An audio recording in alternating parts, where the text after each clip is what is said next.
Hello बच्चों, कैसे हैं आप सब। मेरा नाम है आशीष पांडे। आप पढ़ रहे हैं द टॉपिक मास्टर अपने प्यारे से यूट्यूब चैनल पर। आज हम बात करने वाले हैं आपके इंग्लिश के सिलेबस की और उसका मॉडल पेपर किस तरह से आता है, यानी आपका जो इंग्लिश का सिलेबस है उसको किस तरह से आपके बोर्ड एग्जाम में रखा जाता है, कैसे क्वेश्चन आपके बोर्ड एग्जाम में आते हैं, क्या इसका प्रारूप है। एक बार अगर आप इसे समझ लेते हैं तो आपको ये चीजें काफी ईजी हो जाती हैं बोर्ड एग्जाम के अंदर, क्योंकि आपको पूरा पैटर्न पता होता है और उसी के अकॉर्डिंग आगे की पढ़ाई आपको करनी है। जैसे कई बच्चे ग्रामर के पोर्शन को रटते रहते हैं, समझते रहते हैं, बट आपको एक बात पता चलेगी कि यार ग्रामर में ऐसा कुछ नहीं आता जहां पर डायरेक्टली क्वेश्चन पूछे जाते हैं, हमेशा एमसीक्यू में क्वेश्चन पूछे जाते हैं, या फिर आप लॉन्ग आंसर शॉर्ट आंसर को याद करते हैं तो उसके क्वेश्चंस कैसे पूछे जाते हैं, या ग्रामर में किस टाइप के क्वेश्चंस आते हैं, या आपका जो लिटरेचर पोर्शन है उसमें कैसे क्वेश्चंस पूछे जाते हैं। ये पूरा का पूरा पैटर्न जो है वो किस टाइप से होता है, ये आज आपको कंप्लीट जानकारी मिल जाएगी। आप सभी बच्चों को पता है कि इस समय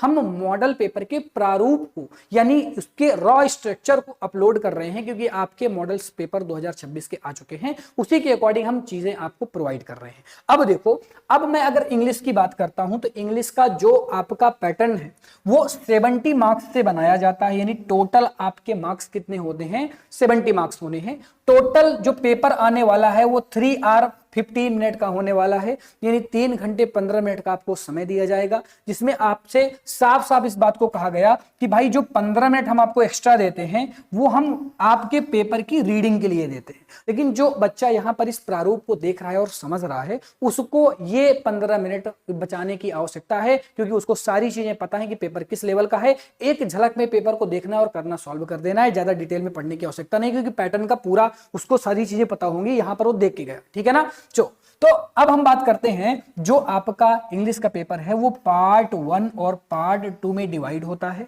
जो आपका बालक पार्ट 1 होने वाला है तो पार्ट 1 में आपके एमसीक्यू क्वेश्चंस होंगे और पार्ट बी में आपके जो जितना भी थ्योरेटिकल क्वेश्चन है वो पूरा का पूरा थ्योरेटिकल पोर्शन आपके पार्ट 2 में आता है। अब इंग्लिश में जो पार्ट 1 आता है जिसमें आप एमसीक्यू क्वेश्चनों को सॉल्व करते हैं, ये बड़ा लेंदी होता है, यानी इतना आसान भी नहीं और इतना टफ भी नहीं, थोड़े से इनमें लेवल आपको देखने के लिए मिलेंगे। आइए एक बार देख लेते हैं कि एमसीक्यू क्वेश्चन का क्या पैटर्न होता है। सबसे अलग, सबसे निराला पैटर्न आपको यहां पर देखने के लिए मिल जाएगा एमसीक्यू का।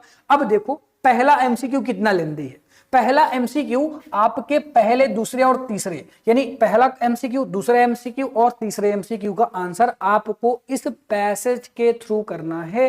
पहले आपको यहां से यहां तक रीड करना है, फिर आपको ये जो क्वेश्चन नंबर 1 है इसका आंसर देना है, देन फिर आपको क्वेश्चन नंबर 2 का आंसर देना है और क्वेश्चन नंबर 3 का आंसर देना है यहां पे। अब ये 3 क्वेश्चन तो रीडिंग वाले पोर्शन से हो गए। फिर इसके बाद अगर आप देखेंगे तो फिर से अलग पैटर्न देखने के लिए मिलेगा। अब आपको यहां पर ग्रामर पोर्शन देखने के लिए मिलेगी, जैसे कि यहां पर आपके टेंस से रिलेटेड क्वेश्चन हो गए, तो ये आपका 4 क्वेश्चन, 5 क्वेश्चन, 6 और 8 क्वेश्चन आपके ग्रामर से रिलेटेड देखने के लिए मिलेंगे। 5 क्वेश्चन हो गया, 6 क्वेश्चन हो गया, और इसके बाद जो आपका क्वेश्चन पेपर आने, मतलब इसके बाद के जो क्वेश्चन होने वाले हैं 7 और 8, ये सेम आपके ग्रामर, छोटे छोटे जो पोर्शंस होते हैं, आर्टिकल्स के पोर्शंस होते हैं, मॉडल्स के पोर्शंस होते हैं, उनमें देखने के लिए सारी चीजें मिलेंगे। फिर अब आप देखेंगे 9th और 10th क्वेश्चन, तो फिर से अलग दिखेगा। 9th और 10th में क्या दिया गया है, आपको पैसेज को रीड करना है और फिर से अलग टाइप के क्वेश्चंस आपको देखने के लिए मिले। पैसेज को रीड करने के बाद 9th और 10th का आंसर देना है। टोटल 20 क्वेश्चन आते हैं। अभी आप देख रहे हैं कि 10 क्वेश्चन में अलग अलग वैरायटी देखने के लिए मिल रही है। ठीक है ना। फिर ये चीज हो गई, तो फिर हम आगे बढ़ते हैं और देखते हैं 11 और 13, 11 से 13 तक के क्वेश्चंस। अब 11 से 13 तक के क्वेश्चंस जो हैं वो आंसर्स बेस्ड होते हैं, इनमें आप आंसर्स देते हैं और ये आपके लिटरेचर पोर्शन से होते हैं। ये आपके लिटरेचर पोर्शन के क्वेश्चन हो गए, 13 क्वेश्चन टोटल हो गए। फिर और आगे बढ़ते हैं तो फिर आप देखेंगे तो बालक कहां गया, 14 और 15, तो 14 और 15 किससे आ गया, 14 और 15 अब आपके पोएट्री पोर्शन से आ गया। तो यहां आपको इसको रीड करना है और आपको 14 और 15 का आंसर देना है। 14 और 15 ये तो आसान हो जाएगा काफी, क्योंकि सारी चीजें आपके सामने, केवल रीड करके आंसर दे देना है आपको, तो ये काफी आसान होगा। देन फिर हम बात करते हैं 16 से 20 तक की। तो 16 से 20 तक के क्वेश्चंस आप देखेंगे तो ये भी आंसर्स बेस्ड होते हैं, आपके थ्योरी पोर्शन से होते हैं और आपको ये चीजें आनी चाहिए। क्लियर हो गया क्या? चलो अब हम पार्ट बी में आ जाते हैं।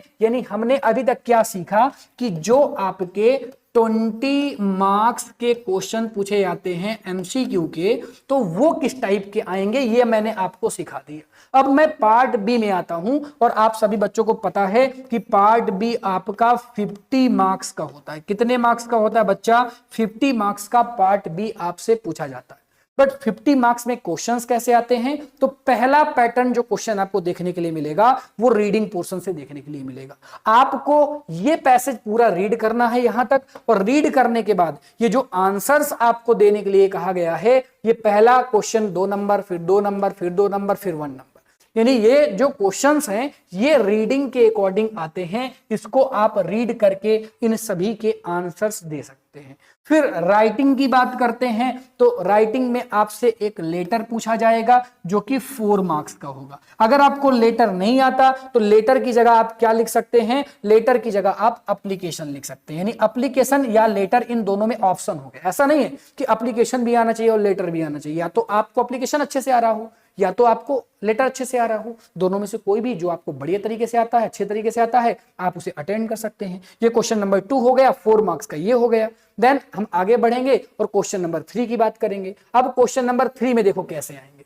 क्वेश्चन नंबर 3 में आपसे कहा है कि आपको एक रिपोर्ट कार्ड तैयार करना है और उसमें आपको हिंट्स दी गई हैं, उसके अकॉर्डिंग आप रिपोर्ट कार्ड तैयार करेंगे। या तो आपको रिपोर्ट कार्ड आना चाहिए तैयार करना, या तो आपको आर्टिकल लिखना आना चाहिए। आर्टिकल्स का प्रारूप वो आपको देता है, जैसे इंटरनेट इसने दिया है, ऑनलाइन शॉपिंग हो गई, इंटरनेट का यूज, साइबर क्राइम हो गया, सोशल एनिमेशंस हो गए, फिर ये सारी चीजें जो हो गई, ये आप जो देखेंगे ये एक प्रारूप है। यानी इसी के अकॉर्डिंग आपको अपना आर्टिकल तैयार करना है और आर्टिकल्स को लिखना। यूपी बोर्ड इंग्लिश मीडियम के जितने बच्चे हैं वो आर्टिकल्स को बढ़िया तरीके से लिख सकते हैं, इसीलिए वो आर्टिकल की तरफ जाएं, मेरा यही मानना है। बाकी अगर आपको रिपोर्ट कार्ड तैयार करना आता है तो आप उसे भी कर सकते हैं, कोई इसमें दिक्कत वाली बात ज्यादा नहीं है। फिर हम आ जाते हैं किसमें? ग्रामर पोर्शन में, जो कि आपका क्वेश्चन नंबर 4 रहेगा। क्वेश्चन नंबर 4 भी आपका डिवाइड होता है ए, बी, सी और डी में, जिसमें आपके क्वेश्चंस कुछ इस टाइप से पूछे जाते हैं और इतने मार्क्स के पूछे जाते हैं।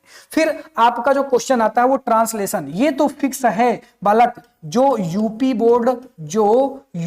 बोर्ड इंग्लिश मीडियम से हैं उनमें ये चीज अच्छी हो जाएगी, और यूपी बोर्ड हिंदी मीडियम में थोड़ा सा दिक्कत होती है इंग्लिश के पेपर में। बाकी पेपर तो सेम ही आएगा, but UP board Hindi medium वाला बच्चा हिंदी के पेपर को अच्छी तरीके से कर सकता है और इंग्लिश का पेपर दिक्कत करेगा, और यूपी बोर्ड इंग्लिश मीडियम वाला बच्चा इंग्लिश के पेपर को अच्छा कर लेता है और हिंदी में ज्यादा दिक्कत होती है। तो ये सब चीजें हैं, वो तो लैंग्वेज का फर्क हो जाता है।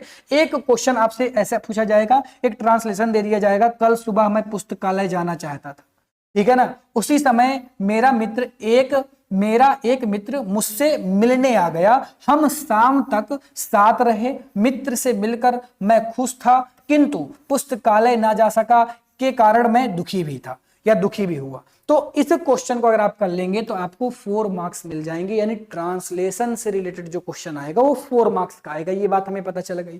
फिर लिटरेचर पोर्शन में आ जाओ। लिटरेचर पोर्शन में आपके 6 मार्क्स के क्वेश्चन पूछे जाएंगे और इसमें और करके क्वेश्चन होगा, या तो आप पहला वाला कर लें या तो आप दूसरा वाला कर लें, ये आपके पास ऑप्शन होगा। क्लियर है क्या? फिर जो क्वेश्चन अगला आएगा बी नंबर में, उसमें भी और करके होगा, या तो ऊपर वाला कर लो या तो नीचे वाला कर लो। फिर 6 वाले में आ जाते हैं, इसमें भी आपके पास ऑप्शन होगा, किसी एक ही क्वेश्चन का आंसर देना है। 6 में आपको किसी एक क्वेश्चन का आंसर देना है जो कि 4 मार्क्स का होगा, या तो आप इसे अटेंड कर लें या तो आप इसे अटेंड कर लें। ठीक है ना? क्लियर हो गया है क्या? चलो क्लियर है। तो अब आ जाओ यहां पर, आप इसको ना करा करें। क्वेश्चन नंबर 7 का ये जल्दी आपको, जैसे यहां पर दिया हुआ है कि आपको मेंशन करना few difference between tigers in the zoo and tigers in the jungle. यानी आपको डिफरेंट बताना है कि टाइगर आपका जंगल में है उसमें क्या होगा, या टाइगर को जू में रखा गया तो उसमें क्या डिफरेंस है। तो इसको भी आप बढ़िया तरीके से बना के लिख सकते हैं, कोई इसमें दिक्कत वाली बात नहीं है। बट यार पोएम याद कर लो तो देश भर का झंझट हट गया। 4 लाइन की पोएम है, तुमको बनाना नहीं पड़ेगा, 4 लाइन की एक पोएम लिख दो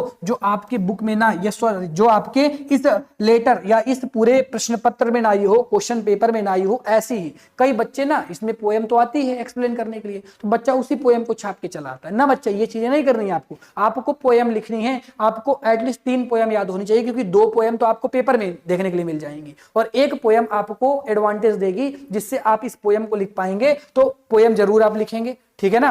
फिर आगे हम देखते हैं, अब जैसे यहाँ पर एक पोयम दी हुई है, बच्चा इसी पोयम को छाप के चला आएगा। अब यहाँ पर तीन जो आपके तीन सिलेबस से दी गई हैं 1 2 3, इन तीनों के बारे में आपको नहीं, केवल इनमें से एक को उठाना है और एक को उठा के उसकी पोयम को लिख देना है, कहानी खत्म हो जाएगी और इससे आपको 3 मार्क्स मिल जाएंगे। ठीक है ना। चलो आगे देखते हैं। फिर आगे देखते हैं तो भाई ये अगला क्वेश्चन है, किसी एक क्वेश्चन का आंसर देना है, या तो इसका दे दो या तो इसका दे दो, यानी बीच में आप कह सकते हैं कि और करके है, एक ही क्वेश्चन का आंसर देना है, इससे आपको 3 मार्क्स मिल जाएंगे। और यहां पर 60 लीटर में देना था, यहां पर 30 to 40 लीटर में देना है, और यहां पर भी किसी एक ही का आंसर देना है, इससे भी आपको कितने मार्क्स मिल जाएंगे, 4 मार्क्स मिल जाएंगे। इस तरह से ये टोटल मिला के 50 मार्क्स हो जाते हैं और ये पोर्शन आपका 50 मार्क्स का ही पूछा जाएगा। आई होप ये चीज आपको समझ में आ गई होगी, इसमें कोई भी दिक्कत नहीं होगी, कोई भी परेशानी नहीं होगी। इस तरह से आपके इंग्लिश के पैटर्न को रखा गया है और इसी तरह से ये पेपर आपको बोर्ड एग्जाम में एग्जैक्टली देखने के लिए मिलेगा। तो जैसे जैसे मैंने चीजें बताई हैं वैसे समझ लेना और यही आपको आपके बोर्ड एग्जाम में देखने के लिए मिल जाएगा और बढ़िया तरीके से समझ के जाओगे तो बढ़िया नंबर पाओगे। Thank you so much for watching. Tata bye bye बच्चों, बाय।